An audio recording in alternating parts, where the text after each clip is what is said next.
I thought after that road trip and after starting a business and working for myself that life would just be easy, which is so naive to think. Like,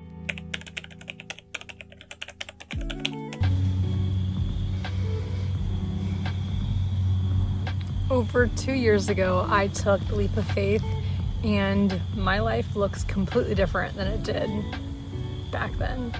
And here's my story. So, summer 2023, I had decided to quit my job, leave a relationship that wasn't serving me anymore, travel the country, move back home because we broke up, and then also start a business. So I did multiple big things in the span of 2 to 3 months, and here's why I did it. So I had always been a very independent, ambitious person, very outspoken. But when it came to kind of figuring things out in my early 20s, I was literally only 22 at the time, I had felt like I was doing things the right way.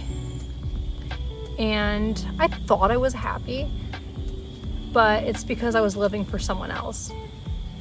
I didn't know what I wanted to do when we graduated. It was only a 2-year college, and I decided to move out of the college town and then also away from my hometown to follow this person that I was with. And we had a nice place, a good relationship, and I had a great job. Externally, my life looked like what maybe some people wanted. Oh my gosh, she has a degree, she's living with her person, like they've been together for a while, like wow, this is awesome. Like, granted, we had things going on behind the scenes within our relationship that I didn't just leave a good relationship, like there was more things to it, like, you know, unloyal to me in the past, things like that. But this life we had built, it literally did not feel like mine. Like, I was like, okay, this is great on the outside, but internally, like, I am not happy. This is not what I expected my life to be, even though on paper it looked great. And obviously I wasn't married, didn't have kids, so I was like, always felt deep in my heart that I was meant for more. And that this vision that I had for myself of like helping people and seeing the world and like doing stuff like this, making videos and just putting my life out there, I was like, I have this for a reason. Like, I have these dreams and goals for a reason, but me not pursuing them is just, and living negatively in my own head and feeling unhappy internally was way worse than living a great life, you know, a comfortable life with this person. My own mind was eating at me and I was like, I have to do something. So obviously I did multiple big things in a short amount of time. I'm not saying I recommend to anybody if you want to take a leap to like do exactly what I did, you know, leave your person, leave your job, start a new life. Like, a lot of people do that, but it's just what I wanted. It made sense because me and this person didn't feel aligned anymore where I was living. I didn't really have community. I was like, I have to do something. So I made the decision to leave all that behind, move back in with my mom, and I was very fortunate because, like I said, I wasn't married, didn't have kids, so I was very fortunate that my mom was accepting of me to come home and live rent-free while I kind of figure things out. So I did that, and not even 10 days later after moving back in with her, I was like, hey, like, I want to travel the country solo, which, coming from a 22-year-old girl who only has $1,000 in her savings and her last paycheck, that was crazy. You know, not even just for like safety reasons, but just like, okay. But luckily, like I said, my mom, like, she was always supportive of me. So she was like, okay, like, I'm not gonna tell you not to do it. So I'm going to support you. And she got me air tags and put on all my stuff so she could literally just like watch. So yeah, I went on this month-long solo road trip. I wanted to go longer, but once again, like, within that time, I did not know what to expect. And I live in Ohio, so I went from where I live, Central Ohio, all the way to San Diego, California. And of course, along the way, like, I hit different spots in Colorado, and I hit national parks in Utah, and then Las Vegas. But I went all the way down to the bottom of California, all the way up to Seattle, Washington, hit all the places along there. Was in Idaho for a little bit too. back in Utah, and all the way back. So did all that in 30 days. Amazing. But would not recommend doing that in 30 days. I lost a lot of weight, spent a lot of money, and it was so worth it. Physically, I struggled. Like, I lost a lot of weight and I was not doing well, but my heart and my soul was on fire. Like, it was the best thing I ever could have done. It's just because I had never traveled like that, I didn't know the proper way to do it. So it was just a lot in a short amount of time. I took my mom's Chevy Malibu. I slept in the back of her car. I folded the seats down. I'll insert a picture. I folded the seats down and put a little mattress in there and stayed in that most of the time. I stayed in hostels. There was some groups on Facebook I was a part of where I met women through that and then stayed with them. So I stayed with strangers.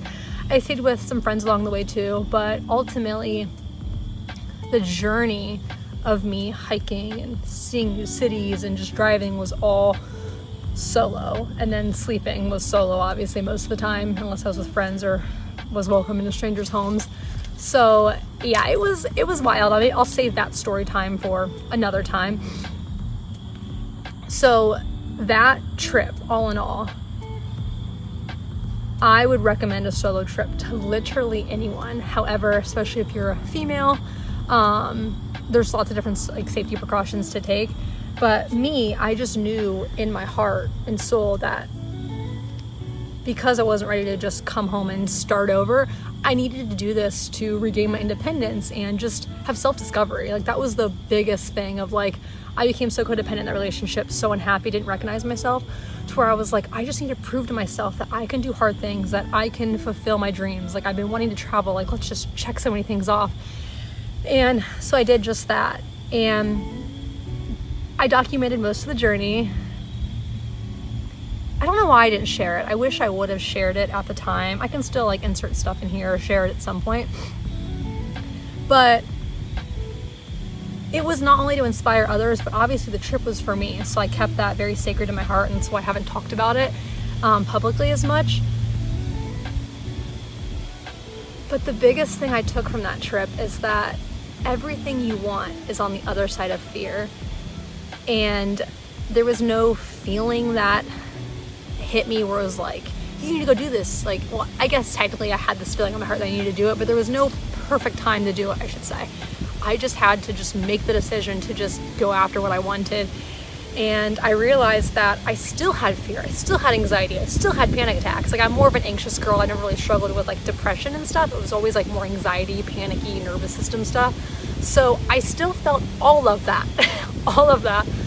But I realized I didn't have to wait for that to pass or not feel anything to go after my dreams. I had to just step through my fear, take it with me, but don't let fear be the overarching feeling, overarching theme. I literally just have to step through it, dig deep into my soul, dig deep into just this passion for life and just step through it. And I've realized that that theme from that road trip has carried into so many other themes in my life of speaking in front of people. Like, I teach classes now, and I had a terrible fear of speaking in front of people, starting a business.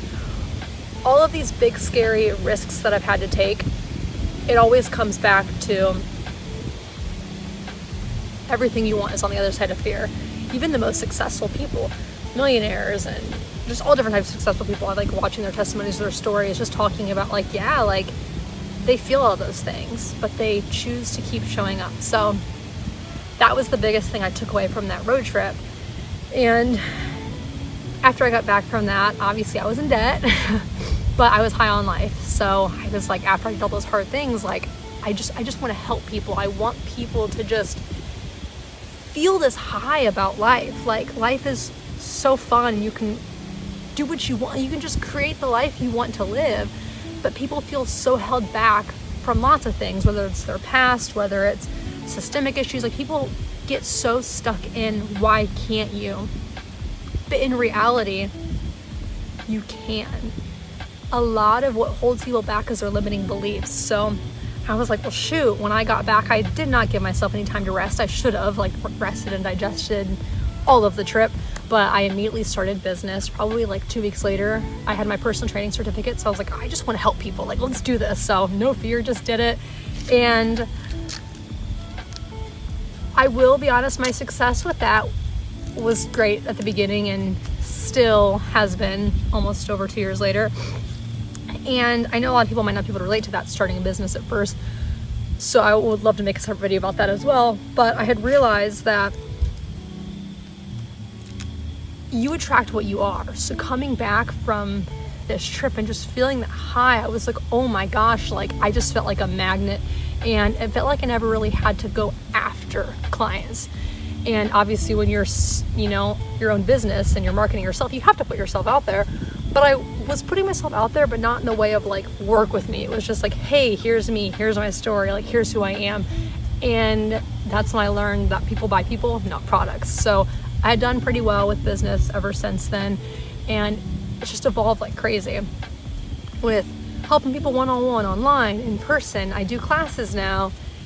And how the trip correlates to business to where I am now, the biggest thing I've realized is that I thought after that road trip and after starting a business and working for myself that life would just be easy, which is so naive to think. Like, I'm 24 and a half now, almost 25, and I really feel like the frontal lobe is developing, and that probably sounds corny to people whose are developed, but like seriously, I can just feel it. So yeah, the underlying theme with all of that is that life never actually gets easier, you just get stronger. The more you push yourself to do hard things, the more you take risks, the more you just make yourself proud, step over that fear, you expand your bandwidth and increase your capacity to hold different emotions and just take more risks, which is why I feel like I'm still doing well with what I'm doing.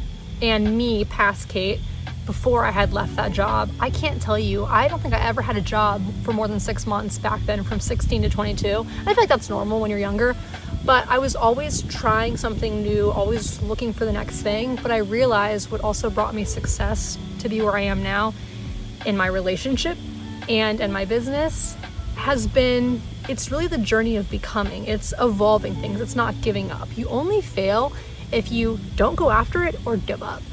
So that was a key lesson, is just like nature, where I am right now, the leaves are falling. It is the journey of becoming. You can't stay stuck. You can't stay stagnant. You can't not move forward. You can't keep doing the same thing. You have to evolve, let go, and let grow, and be just like nature. It is a fine line and balance of knowing when to evolve it versus when to kind of like take a step back and just watch it unfold naturally. That's something I'm still learning sometimes, but the biggest thing with where I am now has just been learning that, I was at a low before my road trip. I was at a high on my road trip, but we spend majority of our life kind of in the in-between, in the mundane times. And once you get over hard things or get this beautiful relationship or start a business or take this leap of faith, you're not going to be on that high for long. You might hit a low, but you have to learn how to just live in the mundane, be in the present, and also just learn to maintain, learn to evolve it and water that garden. And yeah, so that's the other big lesson that I've learned since being back home. And actually really since then, my whole plan after the road trip and starting business was to get as successful as fast as possible, to then move out of state, make a lot of money, go viral. Like seriously, those were my big goals then. And obviously I met the love of my life, and I had started deciding to do business in person rather than just online. And I had felt a deeper sense of peace and purpose because I was impacting my community. I was watching all these new friendships grow, my relationship grow, not just having to call up online clients, seeing these people in person. It had just become so much more beautiful to actually build community. So yeah, I'm still not too far from my hometown. I just moved a town over actually with my boyfriend, but it's just crazy how, circling back to everything, how what taking the leap can actually do for your life, whether that's a job change or getting married, putting yourself out there. It could literally be anything, traveling, whatever. It doesn't even have to be anything big. It can just be small. You just have to step into it, because everything you want is on the other side of fear, and then still acknowledge that as you become a whole new person, you're still going to go through hard things. Life's going to ebb and flow. And that just because you hit a high doesn't mean the low's not going to come. You shouldn't anticipate for the low to come again, but just realizing that after you've done it, that life is spent majority of the time in the mundane, in those in-between moments, in the present, and learning how to just maintain it, water that garden, evolve it, not just leave it behind and go after something new all the time. That's why when it came to business, I was looking at a lot of like testimonies and stories of like super successful people, and I've noticed that some of them just still aren't that happy. And I'm not gonna name some of them, but it's because a lot of them are chasing fame and power, and they just want the thing after the thing after the thing after the thing. And even though I'm nowhere near to that kind of success, I do feel rich and successful in my own way, in terms of just love and community, and some time freedom. Definitely not financial freedom, but time freedom. And I realized that when you do go after your goals, you can't get caught up in the next and the next and the next and the next. Like I said, you have to enjoy those in-between moments, the mundane, and learn to maintain and water it. So that's kind of where I'm at now. It's just been really trying to take it all in and take it a day at a time and reflect back on all that I have achieved and who I've impacted, but realize I don't have to keep rushing into the next thing. Just be here in the now and spend more time in nature, because I literally learn so much from nature. Every time I'm here, I just feel like I'm a lot more closer to God, more connected to God when I'm in nature. And I just receive these downloads and little sprinkles of messages I want to share to others. And yeah, it just really grounds me, makes me more present. So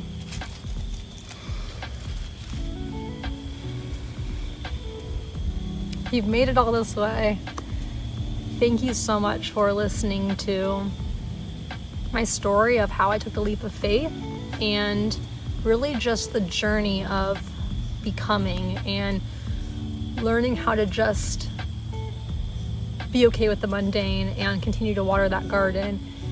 And yeah, just remember that everything you want is on the other side of fear, and you can do it. You can create your dream life. You just have to get out of your own way. So, thank you.